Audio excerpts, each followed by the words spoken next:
So you're like sweating constantly. How long does the whole thing take? 60 minutes a day. Harsh. Yeah, I would eat, literally for 1.5 months, I ate oatmeal, one protein bar in the middle of the day, and then lettuce wrap with chicken. And that's literally it. Wow. At night, and I wouldn't eat anything else. Full on. And so you went in to start recording The Drug in Me Is You a month after you were let out and back in the world. Yeah. Trying to consume the drug in me is you, and I'm so high on misery, can't you see? So how was it? Was it just the desperation for those songs to be heard that made you just get on the horse straight away? Yeah, they had to be. I knew, like, there was an element that I wanted to add in, like that fast singing. Uh-huh. I was like, no one's doing that. No one's doing that, and I'm capable of doing it, so I'm gonna do it. So, the new record, like, that we're working on right now is not working on right now, but that I'm writing right now is next level to that. Like, it's, I promise kids are gonna freak out. Is it that focus as well? Has it been easy to maintain to just go like, well, that was just step one. Like the Drug in Me Is You is just the beginning. Like that's just the springboard for what's coming. Yeah, Drug in Me Is You is nothing compared to the new stuff. Okay. Well, the intensity of the vocals as well on the Drug in Me Is You, was that just that build up that you had built up over the course of a couple of years? Yeah, the lyrics are very angsty and like I was like really bitter and angry when I wrote those lyrics, and like I'm not even thinking about that anymore. That doesn't even, I don't tweet about that. I don't care anymore. My old band owes me hundreds of thousands of dollars, and all I can think about is my dog and going on stage for 10,000 people a night. And like, my old band never, even when I was out of the band, they never played main stage at Warped Tour. They never sold out. My band right now, this is what makes me so happy. It's probably why I'm not bitter anymore, is every tour we've never opened for anybody besides Guns N' Roses, which is amazing. That's like everything acceptable, I guess. We've quote unquote headlined every tour, and it's all sold out. And then we're one of the headlining bands on Warped Tour, and it's like I worked so hard for that. Had to go to jail for 2 years. Yeah. But when I think about all the bitterness, it just goes away when I think about where I am compared to where that is. Does that feel like a lifetime ago now, all of that stuff? Yeah, feels like a lot. Feels like that didn't even happen. Right. It's crazy. I don't even, like, that's not even real. Like, it's like a different dimension or something. Right. It's crazy, yeah. Right, stick around, we're going to be talking more about the future of Falling in Reverse with Ronnie. B's back on Scuzz meets Ronnie Radke. When you finished The Drug in Me Is You, it's something that we also just touched on. Did you feel like you'd shut a lot of talkers up? Like, do you know what I mean? There must have been a sense of you didn't see that coming. Yeah, there's some lyrics that like I listen to now, like in Tragedy Magic. I'm like I try to be as humble as possible. I'm trying to work on that right now, but when I listen to that, I'm like, damn. You can't be humble saying you're the king of the music scene. Yeah, no, that was then though, but oh, right, yeah, of course. I'm trying to be humble now, but you know, that's all tongue in cheek. Totally, but then that's like also what I was going to ask about was lyrical inspirations with the hip hop thing. It's something so cool is to have like flossing on rock stuff. Yeah, no one does that. Not in our genre. Not lately, at least, or in the last 10 years. I don't even. But yeah, and the new record's even crazier than that. Has the goal always been to stand out and do things differently as well? Because, you know, no one wants to be cookie-cutter bands, and they're like, people can say what they like about Falling in Reverse. There's one thing they can't say is like, oh, well, they're just like X, Y, and Z bands, because you're kind of on your own. Yeah, I tried to formulate my own voice with inspirations of everybody I listened to growing up. Like the 80s hair glam thing, when I started Escape the Fate, we were just revamping something. I'm definitely not the first person to do that, but I'm definitely not the last person to do it either. But in that time period, when we started Escape the Fate and did that, nobody was doing that. Unless you're Motley Crue and you're doing the Crew tour or something, you know, or Kiss, and they're like doing a tour, but those were my inspirations. So, and the reason why I did that is because I loved it so much, and nobody was doing it. Everybody was wearing normal clothes, and I wanted to revamp a new scene, and I feel partially responsible for that.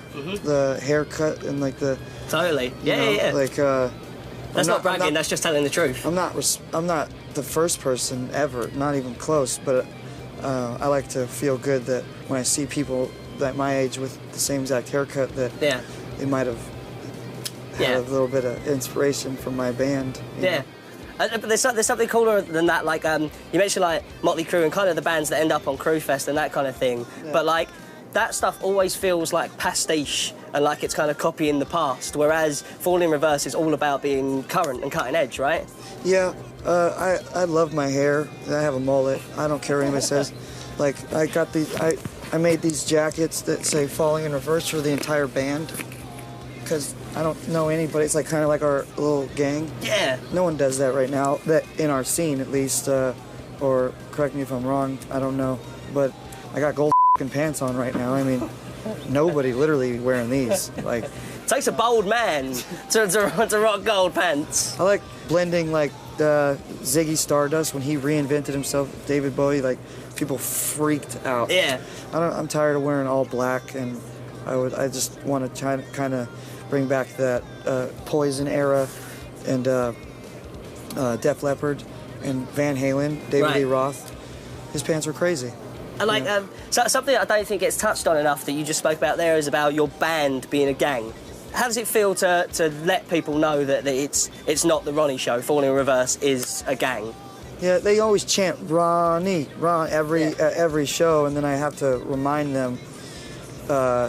Like, it's not just about me, it's about my band.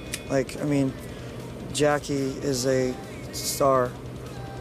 Ryan, my drummer, is a star. You know, bass player is pro. My other guitar player is pro. Ryan plays to a click in his ears, plays double kick. He sings in key, and he screams my backups. It's like, people don't notice that. Yeah. Like that's amazing. Like, that's insane. He's a dork though. Yeah, so you can't just say nice things about people, obviously. He's a dork, yeah. but he's like my favorite. Like, I've known him for a really long time. He's the first person I thought about to be my drummer when I was in jail. Called him on his cell phone, freaked him out because I called him from prison. It's like, be in my band. He's like, all right. So easily done. Why you good girls like bad guys? I have this question for a real long time. Bays on Scuzz meets Ronnie Radke, and I guess everyone is sat at home watching this, waiting for this question. Where, like, is it going to be possible for you to come to the UK and, like, it's got to be something like a drum that you're banging hard, right?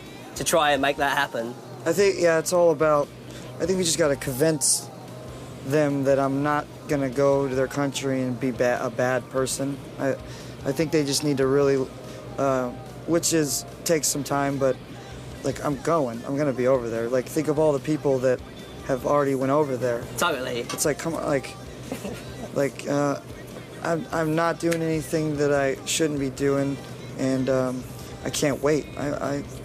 Everybody keeps telling me it's going to be amazing, and I just want to go already. I'm tired of talking about it. So eventually, within the next 12 months, I have a really good feeling that I will be somewhere over there. I heard the cheers from here. I can't wait.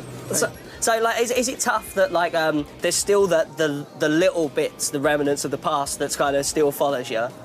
That sucks. Especially like having seen something that really I noticed the other night, just because I'm quite observant. We were at the Tiki Party in Orlando, Florida, and sometimes when people give up vices, like, they kind of become reclusive. And you were out there hanging with everyone. Oh yeah, no, that came with time. Oh yeah. At first I was like, I didn't even talk to my band. Jeez. Like, I would hide in my hotel while everybody would go out, and they used to all drink on tour, and then I finally realized, like, I don't want to be reclusive because nobody around me is sober. So everybody's not allowed to drink on tour anymore. Okay. And at first it kind of became like I could feel the tension of like certain band members like upset about it. But then after this whole tour, like our drama is so thin. There's no. It's so easy. Yeah. Like our problems are dumb. Like we complain about who drank the last Capri Sun instead of why is there broken glass all over the thing from the night before. Right. Yeah. So it's a good thing for everyone to be sober on tour. And we're talking about the future and the next Falling in Reverse record. Something I picked up on that you were saying earlier was about you threw in that fast vocal style on the last one. Is there anything that you're working on at the minute that's just going to like freak people out and blow people's mind for the next time out? It's like the new music is beyond groundbreaking. Like that's all I can say. Like a lot of people wonder, like, well, there's nothing else you can do because everything's already been done. But I can assure you right now that once they hear it, then when they remember this interview, then they'll understand that, like, it's next level for sure. And how do you write now? Because like you mentioned it the last time out that your lyrics were all angry and angsty and bitter. Like, where's the headspace for Ronnie's lyrics for album 2 at present? Bearing in mind that like you haven't even started recording or anything, you're just in a writing mode now. It's the same as my old band, of my Dying As Latest Fashion, like my raw. I just say the truth about my family problems, my drug problems. Not as angry though, not like I hate your guts. There's a little bit of cockiness edge, and there's a lot of victorious chants and that I can't say. Is it easier to look back on that stuff now that you must at this juncture feel like you've at least begun to win overall? Like, is it kind of easier to revisit those dark places because you're just like, well, I can write about this now because it was the past, but in a minute 10,000 people are going to go bonkers as soon as I walk on stage. Yeah, no, it's easy to relive the past now. When I first got out of jail, it was really hard. I couldn't even sit still. I was shaking so much. I was so nervous of like, I didn't even know how to turn on the faucet. You know, now it's just like, I couldn't even talk to you right now. Right. There'd be no interviews, no way. Over the phone maybe, but one-on-one or like this is enclosed space, that would not happen, no way. You know, but now it's easy to relive that. Like I can talk about it because it's so far away now. And now when we're sat here, July 2012, does it feel like you won? Well, yeah. Our record crossed 100,000 records before the initial year of it being out, the day before, July 25th. Congratulations. And it just, in the 2012 on an indie label with the music I play, that's amazing. Like, that's crazy. Like, sold out every headlining tour we did, and that's crazy. And the UK's next. And I can't wait. I cannot. You guys don't even. I want to go over there and eat your food. I want to stay in your brothels or whatever you guys call them.